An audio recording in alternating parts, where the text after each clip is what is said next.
Moin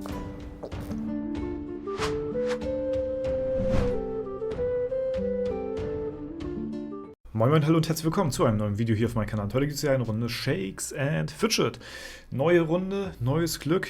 Die Roadmap ist zurück für das letzte Quartal des Jahres, ja, Oktober, November, Dezember. Und wir werden uns detailliert anschauen, was in den letzten 3 Monaten noch so dieses Jahr passieren wird, was uns noch bevorsteht.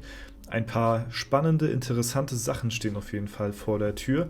Mein sehr, sehr, sehr heiß beliebtes, begehrtes Update, was ich in der Vergangenheit ja schon so hoch gelobt habe, ja, wurde hier auch nochmal näher erläutert und es wurde darauf eingegangen, wie es jetzt nun heißt, und da wird auch in Kürze dann noch ein bisschen mehr zu folgen, aber jetzt würde ich sagen, ja, gucken wir erstmal rein in die Roadmap, ja, gucken wir uns mal an, was es hier so alles Schönes Neues gibt. Zu jedem Anfang des Monats kommt so eine Vorschau für die folgenden 3 Monate.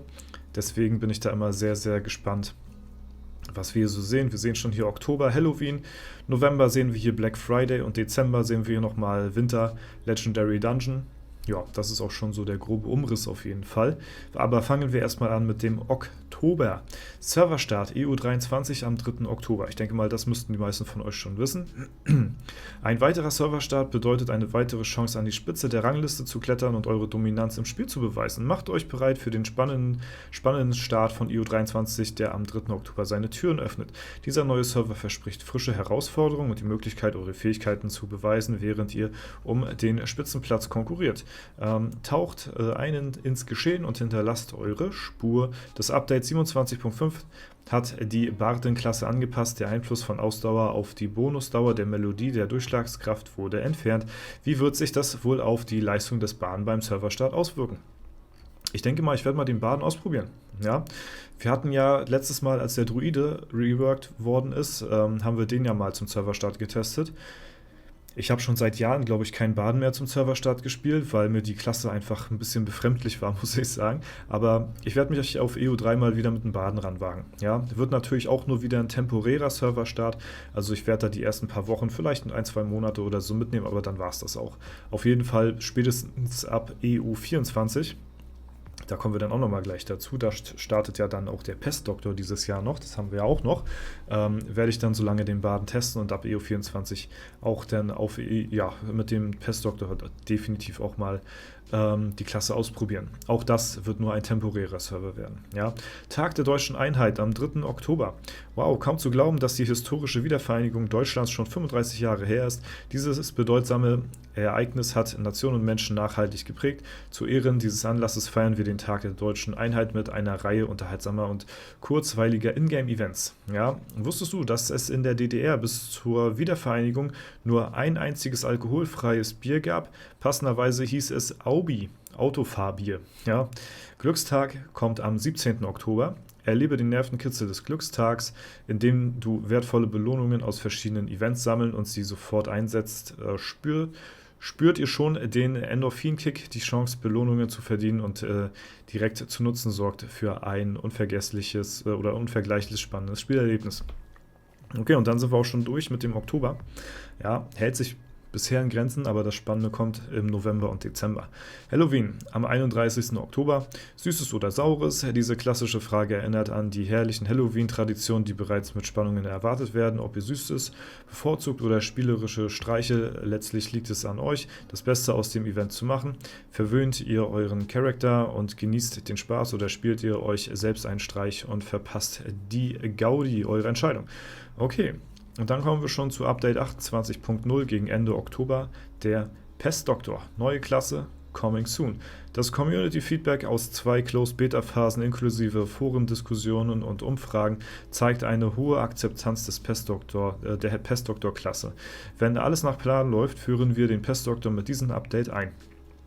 Der Pestdoktor ist eine Geschickklasse mit 20% Ausweichchance und 11,11% 10% Bonus auf Ausrüstungswerte, in Klammern ausgenommen gesockelte Edelsteine. Seine einzigartige Fähigkeit ermöglicht es ihm mit 50% Wahrscheinlichkeit eine Tinktur auf Gegner zu werfen, die Schaden über Zeit verursacht und gleichzeitig die Ausweichchance des Pestdoktors erhöht.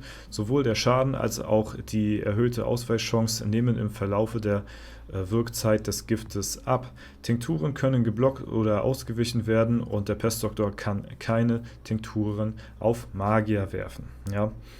Mach dich bereit, diese Klasse in einer unserer Spielwelten zu spielen. Okay, also hier wird es noch nicht direkt in Verbindung mit EU24 angekündigt. Kann sein, dass es auch die Klasse ein wenig vor EU24 kommt. Das war in der Vergangenheit auch so gewesen, dass die Klasse erst released wird, bevor der Serverstart dann startet. Und dann hat man quasi ein paar Tage vorher schon Zeit, die Klasse zu spielen. Genau. So sieht das Ganze aus. Dann kommen wir im November schon an, und zwar mit Serverstart EU24. EU24 wird der erste Server sein, auf dem der Pestdoktor verfügbar ist. Die Einführung dieser neuen Klasse wirft viele Fragen auf. Wie schlägt sie sich im Vergleich zu anderen Klassen? Welche einzigartigen Fähigkeiten und Strategien bringt sie mit, die sie von den bestehenden Klassen unterscheidet? Viele Spieler sind neugierig, wie sich der Pestdoktor zum Serverstart in die bestehende Spielstruktur einfügt. Welche Rolle spielt er im Early Game und wie beeinflusst er die Spieldynamik? Die Spannung ist groß und die Antworten warten darauf, entdeckt zu werden. Ja, dann kommt auch schon der Elevator, wird auch sehr interessant mit EU24 eventuell. Der Elevator kehrt Ende November mit einem brandneuen Thema zurück und bietet 100 zusätzliche Etagen. Ein brandneues Thema. Ja, also auch hier wird der Elevator nochmal ein bisschen erneuert anscheinend. Beziehungsweise kommt ein neues Thema dazu halt. Ne? Das neue Thema bringt frischen Wind ins Event und steigert die Vorfreude, während die zusätzlichen Etagen neue Herausforderungen für alte und neue Fans bereithalten. Ja? Zusätzliche Etagen.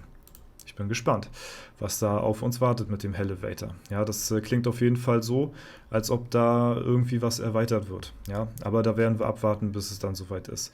Dann haben wir hier den Black Friday Sale. Macht euch bereit für Black Friday Deals und spezielle Events.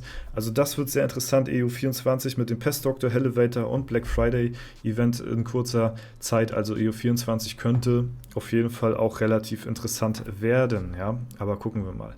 Dann haben wir das nächste, macht euch bereit für Black Friday Deals und spezielle Events, und dann haben wir schon Dezember, ja, auch ein sehr, sehr interessantes Thema tatsächlich. Achso, habe ich hier irgendwas vergessen hier? Warte mal, wo waren hier?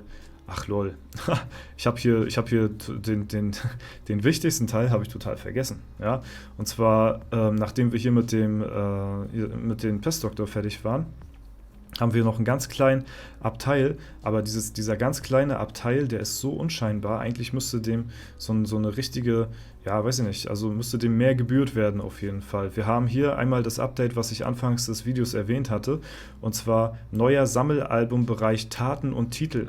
Ja, dem Sammelalbum wird ein neuer Bereich Taten und Titel hinzugefügt. Schließe Aufgaben und Ziele ab, um dekorative Belohnungen zu verdienen.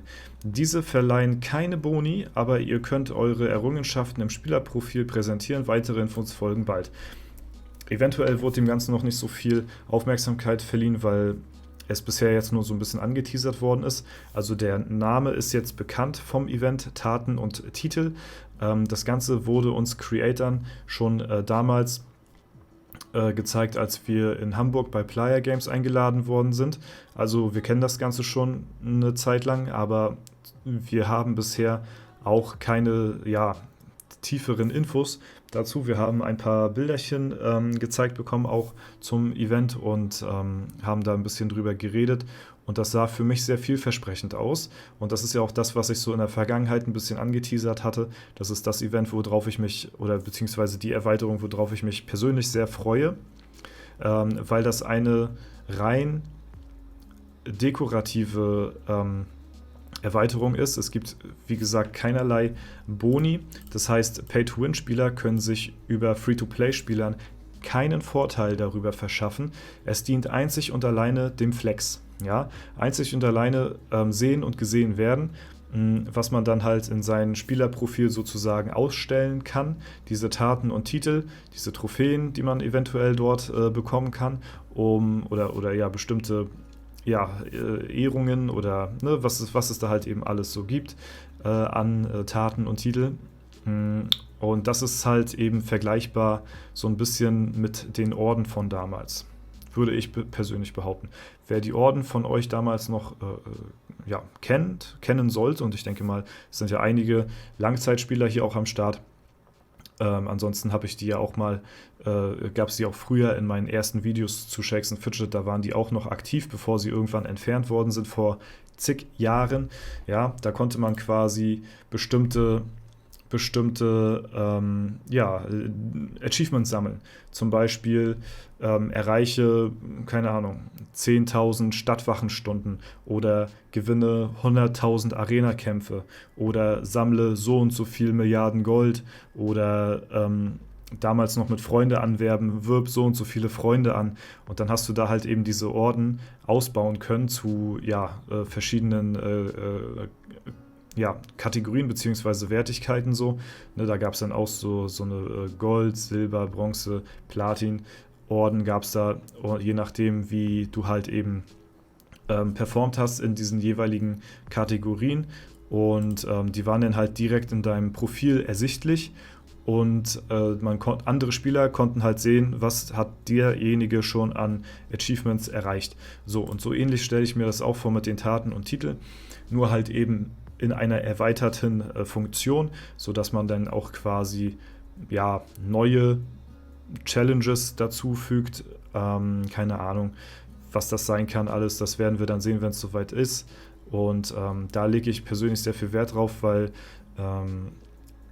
also ich persönlich als Shakes and Fidget Spieler, ich sammle halt gerne Dinge, ich versuche Dinge zu vervollständigen. Das habe ich jetzt auch gerade wieder gemerkt, als wir die neuen Streamer-Epics gesammelt und gesucht haben. Da hatten wir im Stream zusammen mit ein paar Spielern aus der Community, die gerade dabei waren und auch auf meinen Servern gespielt haben wir uns zusammengetan und haben dann gesagt, ey, ich suche auf Ehrenhalle Platz 1000, derjenige ist dann auf Platz 4000 gegangen, der andere auf 10.000 und haben uns dann so durchgeskippt und haben uns dann, wenn jemand ein neues Streamer-Epic gefunden hatte, diese dann in dem Livestream-Chat gepostet und jeder, der halt eben auf meinen Server gespielt hatte, konnte davon profitieren.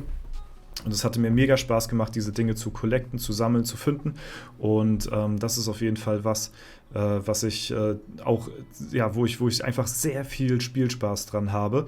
Und deswegen ist es für mich persönlich ein Update, wo ich sehr scharf drauf bin und gespannt auf jeden Fall, was dort alles so, mit inbegriffen sein wird. Ja, ich merke das halt eben ein bisschen gehypt auf dieses Update. Ich möchte nicht, dass ich da nachher dann irgendwie wieder enttäuscht werde oder so, ne, weil Vorstellung und Realität geht dann meistens immer noch mal ein bisschen auseinander.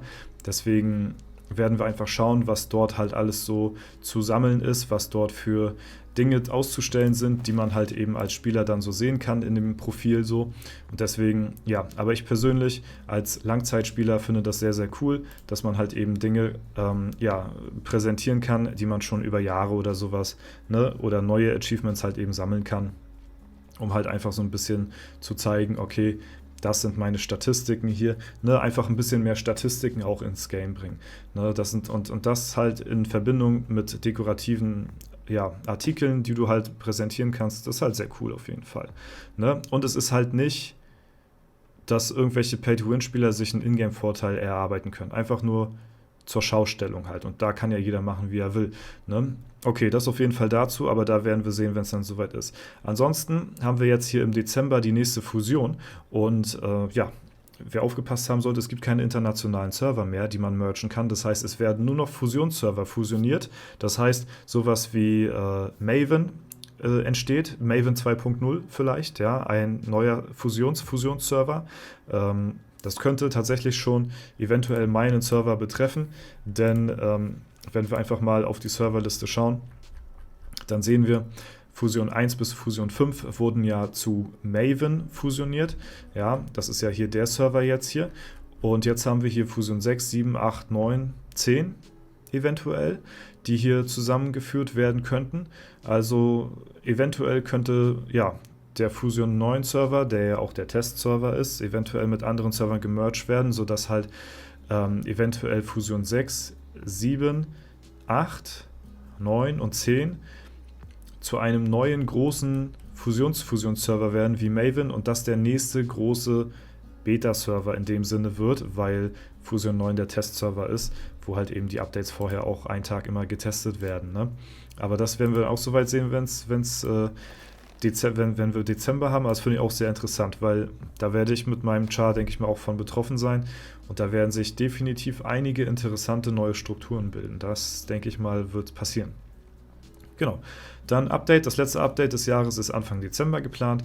Legendary Dungeon, Traditionen wollen gepflegt werden. Ein Legendary Dungeon versüßt die Weihnachtszeit, ja, aber viel mehr Infos sind da auch noch nicht zu. Und dann noch Anmerkung, 2 neue Features befinden sich derzeit in der Pipeline. Sobald wir sicher sind, dass diese Projekte in die Produktion gehen, liefern wir detaillierte Informationen.